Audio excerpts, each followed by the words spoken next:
As someone who has loved Intelligent Change's 5-minute journal, the productivity planner has always been one I've had my eyes on. The design of the planner itself is pretty minimal, with a black linen cover, 2 ribbons for helping you keep track of pages, and page layouts that are clean and simple. First 30 pages of this planner walk you through step by step how to use the planner and shares helpful productivity tips. Each weekday is given its own page, with Saturday and Sunday sharing a page, and each week begins and ends with a 1-page weekly review. Daily layouts are focused on 2 things. 1, keeping your to-do list focused by asking you to consider what is the most important task of the day, secondary tasks, and additional tasks. And 2nd, to use a time tracking system with these tasks. You'll notice a series of dots next to each task that each represent a 30-minute work session that can be followed up with a 5-minute break.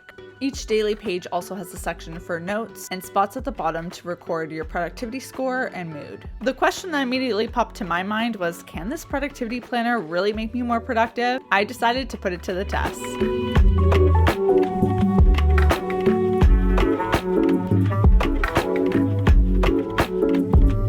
I'm feeling giddy about this. I don't know, but I'm starting the productivity planner on a Wednesday, so I'm going to skip the weekly planning page and go straight to the Wednesday, and then on Sunday or Monday I'll do that weekly planning sheet for the first time. The quote at the top of this page actually seems fitting. You can't wait for the perfect time. Sometimes you must dare to jump, and I'm daring to jump and start a planner on a Wednesday and on a Monday, which is what I feel like typically you would do.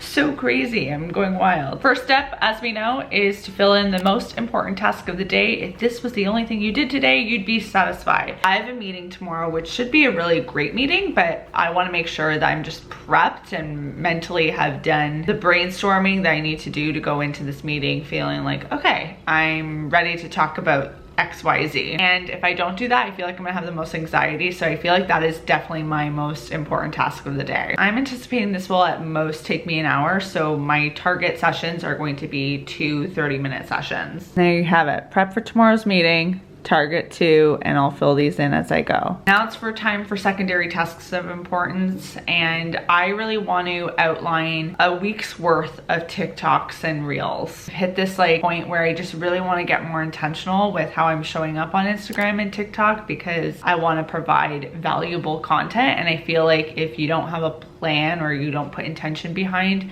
your content on those platforms, it's easy to just post as you go. And that's what I've been doing. And not to say that I think it's necessarily bad stuff I've been posting, but I think I can be doing better. I think outlining will be huge so that I can have a batch filming session. I'm a big believer in batch work over here. I have really relied on batch work to help me do a lot with only myself. But sometimes I feel like I'm not as dedicated to the batch work process. So we need to get reacquainted with it. I think that will probably take me maybe another 2 sessions. I'm like, maybe it would be an hour and a half. I also need to set up a new affiliate marketing account. That I think will only need 1 session. And I also have to reply to some emails, and that I think will take 2 sessions. I'm not gonna add a 5th additional task. I'm gonna keep it simple. But technically, what I have here is 8 30-minute sessions, so 4 hours worth of work, which is obviously less than what I would typically be doing in a day. However, if I can do all these important things in 4 hours, and that's awesome, it frees up more time to do some other things, but these are really critical things that would make me feel great about the day. Wish me luck. Finish my specific tasks I wrote out at the beginning of the day, and I gotta admit, it could be because it's a new system, but today was very productive in the sense that I got through everything that I would have wanted to with minimal distractions. And it could be because I'm really motivated right now, so I'm curious to see how this goes as the days go on. But I love the system of working for 30 minutes and then taking a little break. I didn't always take 5 minutes, sometimes it'd be more like 10 minutes, but I did use a timer so that I wouldn't get sucked into, you know, getting distracted on my phone for too long, which I think we all are susceptible to. I actually downloaded an app called Be Focused onto my desktop so that the timer clock would be right directly on my screen. And then it also allows me to create a timer for my breaks. So it's great that it can all be in one place and that it's not on my phone, so that I don't have a reason to pick up my phone and again get distracted. So in short, so far so good. I'm very intrigued. It's very satisfying to fill in the 30-minute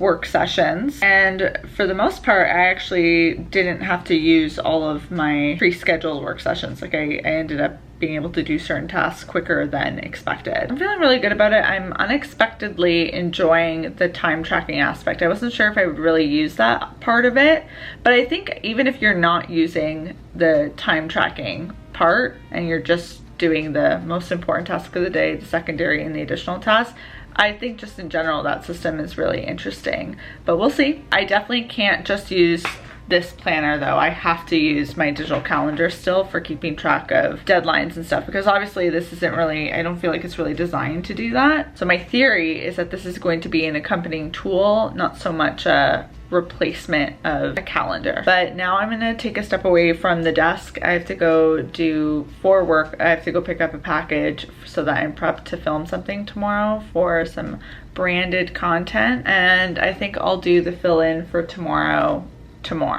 I know they had said that you can do it the day before, but I'm feeling good.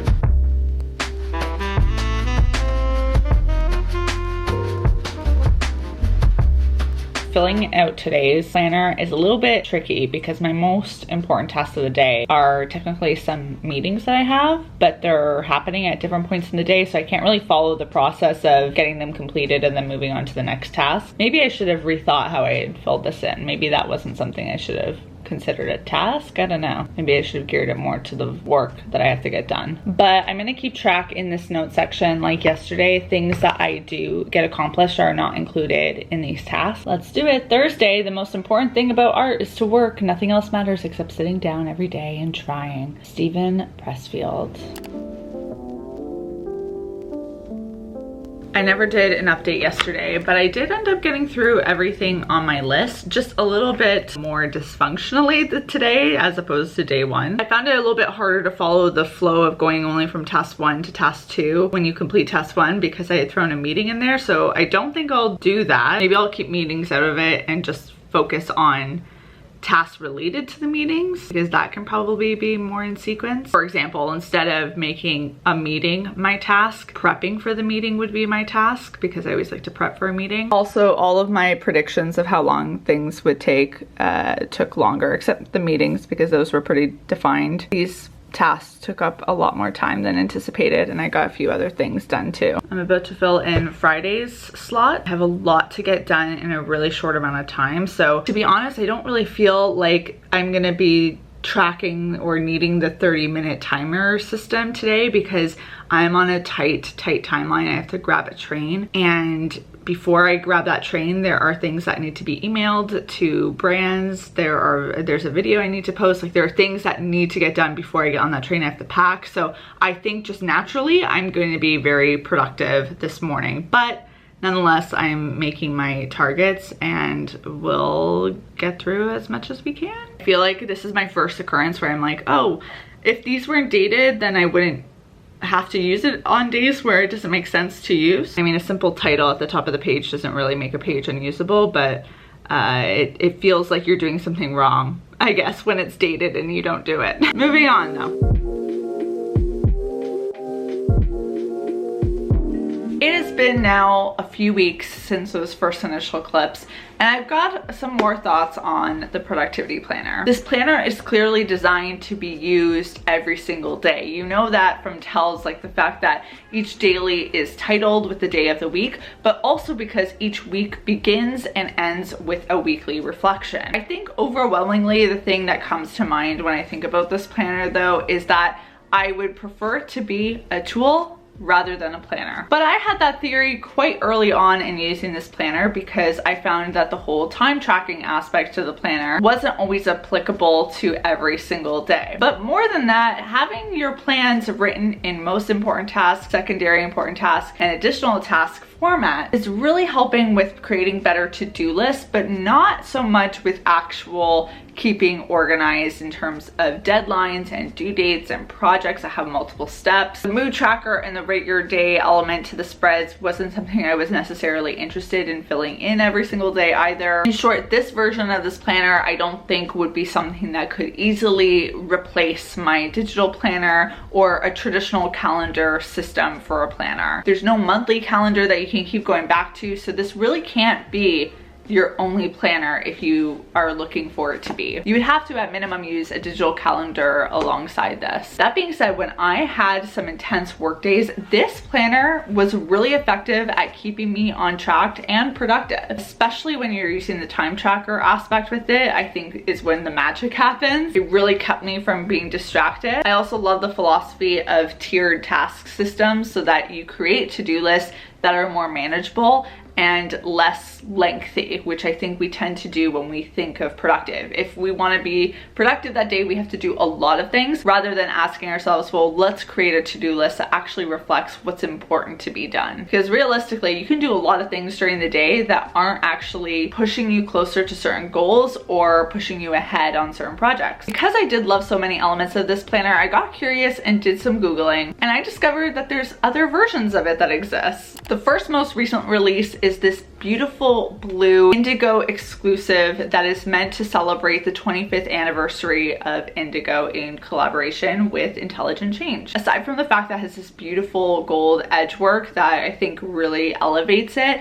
I also feel like the cover, the linen on this is a little bit less dirty looking or dirty prone, probably because it's just not a black color. Whereas with this one, once you get close to it, you notice every little scuff on it. Aside from a cover change, the inside is also different on this one. Unlike the original productivity planner, each day in this planner gets 2 pages. All of the regular staples are in this layout, including the tiered task list, time tracking section, a quote, mood tracker, a rate your day section, a notes page that is much larger than the small little section you get in the original planner. But this one also has a spot for daily planning. There's a column here from the hours of 6 o'clock to 9:30 where you can schedule out your tasks like a traditional planner, which I think for a lot of people will really come in handy, especially if you've got meetings for the day. There's a spot to write something you're grateful for and an intention for the day. There's just a lot more room to play with. This planner though also features a section of habit trackers and 3 monthly calendars that you can fill in. The habit trackers and the monthly calendar are located at the front of the planner. I think realistically, these added touches make this a more practical planner if you're looking for something to be your one and only planner. A con is the fact that this is only 3 months of planning, whereas the original is 6 months. So you'd have to be having one of these every quarter. But this does feel like a more whole, complete planning system. Turns out after I did some digging that although the blue color is an Indigo exclusive, the actual contents of the planner is part of the 2022 revamp for the productivity planner. It came out in September. So it's a bit confusing because some sellers are still selling the old version and some are selling the new version. You just got to be careful when shopping. I'll try and include specific links down in the description box below. But on the Intelligent Change website, there's a black and a cream version. My dream version of this planner though comes in a different form, and it's not even in a planner, it's in sheets. This right here is a collection of undated dailies. There's no day of the week title on any of these pages. The layout of each of the dailies matches the productivity planner exactly without having any weekly reviews for the beginning or end of the week. I know logically I can use a Monday planner sheet on a Friday. There's nothing stopping me. There's nothing different realistically about these two aside from the fact that this is dated and this isn't. But it feels like this is a planner, especially with those weekly reviews, that is forcing you or wanting you to go with it or stay consistent with it every single day. And this takes the pressure off and allows me to use it more as a tool when I need it. And I think that is the magic sauce for me, because there are days where I'm just not feeling very motivated and I still have a lot to get done. I can just use one of these sheets to kind of get my butt into gear. If I want to use this to make very intentional to-do lists, this is perfect for that. It's not as sleek as the other two planners because it's just a pad. So the cover leaves much to be desired, but everything opens very flat. Turns out they have more versions of this planner that exist on the internet. These are just the 3 that I could get my hands on, but I believe there's also a desktop pad layout, which sounds very interesting. It's a very smart work kind of planner to use. I personally don't feel like it has as much relevance to life planning needs, but for work mode, I like it. But I think my overall recommendation is the productivity planner sheets. Less expensive than the regular planner, allows you to take advantage of all the benefits of the productivity planner system, but it doesn't lock you into it, which I think is important because it's not always applicable to every day, at least of work for me. And depending on the type of job you have, on days where you have to be more creative and on the go, it might not have as much relevance to certain days than others. So this kind of gives you the flexibility to, like I said, use it when you think it will make a difference. Coming from a bullet journal system, this is definitely a planner that is out of my comfort zone because it's not as creative as I've been used to, but there is something nice, and this could just be because I'm coming from that bullet journal world, about using a planner that is pretty basic and ready for me to go without me having to do much of anything. And I found that there were ways to make it more fun to use by using different colored pens to fill everything in, some washi tape involved in there. Like there are fun things you can use with your stationery to make it a little bit of a brighter system. And thankfully the pages are pretty neutral enough that you can use any colors that speak to you. That's how you can add your personality to it. I'm gonna continue using the rest of my productivity planner. I won't be using it daily, but I will just be ignoring the days of the week and pretending they don't exist there. I wanna know, have you tried the productivity planner? Has it caught your eye in stores? Let me know in the comment section. And if you've got a planner that you want me to do tests and report back on, also let me know in the comment section, because I'm loving this new era of trying something different. Even just doing something like reviewing a new planner has revitalized my love for just planning in general. I think it's fun to experiment. So let's keep doing it, shall we? New Year's coming up. I'm sure there's other planners to check out. Make sure to hit subscribe so you don't miss out on the journey, and all links can be found in the description box below to all of the different planners I showed today. I'll see you all soon with a new one, and until then, bye everyone.